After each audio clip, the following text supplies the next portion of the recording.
बच्ची के सपने। शालू की शादी को 10 साल हो जाते हैं, फिर भी उसे औलाद का सुख नसीब नहीं होता और वो जहां कहां मन्नतें मांगती फिरती है। कितने डॉक्टरों को दिखाती है, कितना कुछ करती है कि बस कोई माँ बोलने वाला इस दुनिया में आ जाए। एक दिन शालू पूजा घर में बैठे बैठे रोने लगती है। भगवान, मुझे ये ख्वाहिश नहीं कि मुझे बेटा ही हो, बस एक औलाद दे दे ताकि कोई मुझे बांझ ना बुलाए। इतने में ही राहुल वहां आ जाता है और शालू से कहता है, अरे भाग्यवान, ऐसा क्यों सोचती हो? हमारे आंगन में भी जल्द ही किलहारी गुंजेगी। इतने में ही शालू को उल्टियां होने लगती है और उसका मन खट्टा होने लगता है। राहुल तुरंत डॉक्टर को घर बुलाता है। पता नहीं शालू को अचानक क्या हुआ है, उसकी तबीयत खराब होने लगी तो मुझे जल्दबाजी में आपको बुलाना पड़ा। राहुल जी, चिंता की कोई बात नहीं है। जिस खुशी का आप बेसब्री से इंतजार कर रहे थे, वो खुशी आपको मिल गई। अरे, आप पिता बनने वाले हैं। क्या क्या सच कह रहे हैं आप? भगवान ने मेरी सुन ली।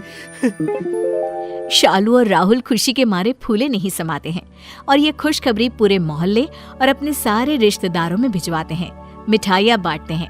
ये खुशखबरी सुन उसकी पड़ोसन सोनी जलकर राख हो जाती है और मन ही मन कहती है, ये कैसे हो सकता है? अब मैं इसे ताने कैसे मारूंगी? इसका बच्चा इस दुनिया में आना नहीं चाहिए। यहाँ शालू और राहुल अपने आने वाले बच्चे की तैयारी में जुट जाते हैं और दिन गिनने लगते हैं। वक्त कटता चला जाता है और शालू की डिलीवरी का दिन आ जाता है। उधर सोनी अपना जादू टोना करना शुरू कर देती है। शालू एडमिट होती है और उसकी हालत बहुत बिगड़ जाती है। राहुल, अगर मैं मर गई तो मेरे बच्चे को माँ और बाप दोनों का प्यार तुम्हें ही देना होगा। मुझे इस बात की खुशी होगी कि मैं बांझ नहीं मरी। ऐसा ना बोलो, तुम्हें कुछ नहीं होगा। देखो, मैं तुम्हारे साथ हूँ। डॉक्टर शालू को ऑपरेशन थिएटर में ले जाते हैं और राहुल डॉक्टर से कहता है, डॉक्टर, मेरी वाइफ को कुछ नहीं होना चाहिए। चाहे मेरा बच्चा इस दुनिया में रहे या ना रहे, मैं शालू के बिना नहीं रह सकता। प्लीज। देखिए, मैं अपनी पूरी कोशिश करूंगा माँ और बच्चे दोनों को बचाने की। डिलीवरी के समय सोनी का काला जादू काम कर जाता है और शालू का बच्चा मर जाता है। राहुल इस बात को छुपा लेता है और तुरंत बगल के अनाथ आश्रम से एक बच्ची गोद लाकर शालू के पास लाकर रख देता है। डॉक्टर, प्लीज आप ये बात किसी को मत बताइएगा कि शालू ने मरी हुई बच्ची को जन्म दिया है, नहीं तो मेरी शालू मर जाएगी। देखिए, आप बेफिक्र रहिए। डॉक्टर का काम किसी को जिंदगी देना है, लेना नहीं। शालू को होश आ जाता है और वो अपनी बच्ची को देखकर खुशी से फूले नहीं समाती। आज से मेरी गुड़िया का नाम अंजलि होगा। राहुल शालू को हॉस्पिटल से छुट्टी दिलाकर घर ले आता है और उधर सोनी शालू के हाथ में बच्चा देखकर सोच में पड़ जाती है। मेरा वार खाली नहीं जा सकता है।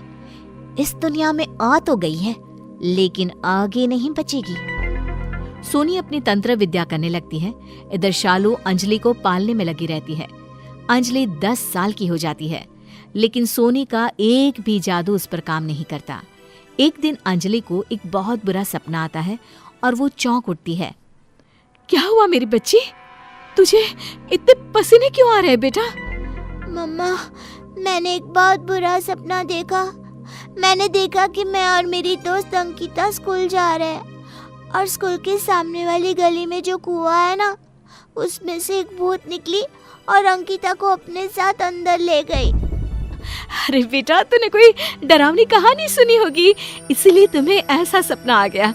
ये बस एक सपना था। हाँ मेरी बच्ची, सो जा मेरी रानी। शालू अंजलि को सुला देती है।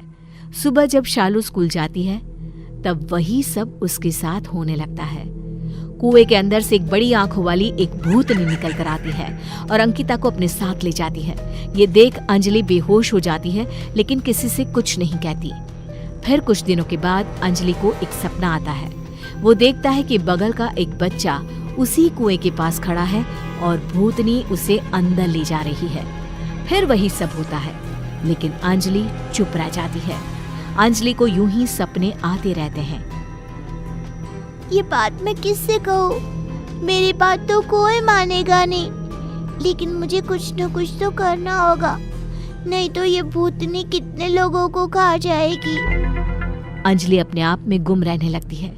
अंजलि को ऐसा देख शालू राहुल से कहती है, पता नहीं हमारी बच्ची को क्या हो गया है, किसकी नजर लग गई है मेरी गुड़िया को, मुरझा सी गई है। अरे बाबा, तुम ज्यादा सोचती हो। बेटी अब बड़ी हो रही है, पढ़ाई की कुछ टेंशन होगी। हाँ, तुम ठीक कहते हो। कुछ दिनों बाद अंजलि को फिर एक सपना आता है और वो देखती है कि राहुल के पीछे एक काला साया है जो उसका पीछा कर रही है। साये को देखकर राहुल भागने लगता है और वो साया राहुल को भगाते भगाते उसी कुएं के पास ले जाती है जहां अंकिता गई थी। साया राहुल को कुएं में गिरा देती है। अंजलि चौंक कर उठ जाती है और राहुल के पास जाकर उसे सब कुछ बता देती है। पापा, मैं आज आपको कहीं नहीं जाने दूंगी। मेरे सारे सपने सच हो जाते हैं। अगर ये भी सच हो गया तो मैं अपने पापा को खो दूंगी। ऐसा नहीं होगा मेरी बच्ची, मैं हमेशा तेरे पास ही रहूंगा। कुछ देर बाद राहुल को एक कॉल आता है और राहुल को मजबूरन घर से निकलना पड़ता है। अंजलि भी राहुल के पीछे पीछे जाती है। अंजलि का सपना फिर एक बार सच होने लगता है। राहुल उसी कुएं के पास जाकर रुक जाता है। मैं अपने पापा को कुछ नहीं होने दूंगी। पापा रुक जाइए, आगे खतरा है पापा। राहुल अंजलि की बात सुनकर रुक जाता है। भूतनी कुएं से निकलकर बाहर आ जाती है और बड़ी बड़ी आंखें दिखाने लगती है। तू नहीं बचा पाएगी इसे मरना ही होगा। उधर सोनी भी अंजलि को मारने के लिए उसका पीछा करती है और भूतनी को देख उसके मुंह से निकल जाता है, तुम्हें तो मैंने ही मारा था। तुमने मेरी बच्ची को मुझसे चुरा लिया, मुझे इस कुएं में गिरवा दिया। मैं वापस आई हूँ बदला लेने। अब तू नहीं बचेगी। बता मेरी बेटी कहाँ है? भूतनी कुएं से बाहर आकर सोनी का गला दबा देती है। बताती हूँ, पहले मुझे छोड़ दो। तेरी बेटी को बगल के अनाथ आश्रम में छोड़ आई थी मैं, उसके बाद वो कहाँ गई मुझे नहीं पता। क्या? अरे अंजलि को तो मैं वहीं से लाया था। कहीं अंजलि तुम्हारी बेटी तो नहीं? मेरी बेटी के हाथों में एक निशान था।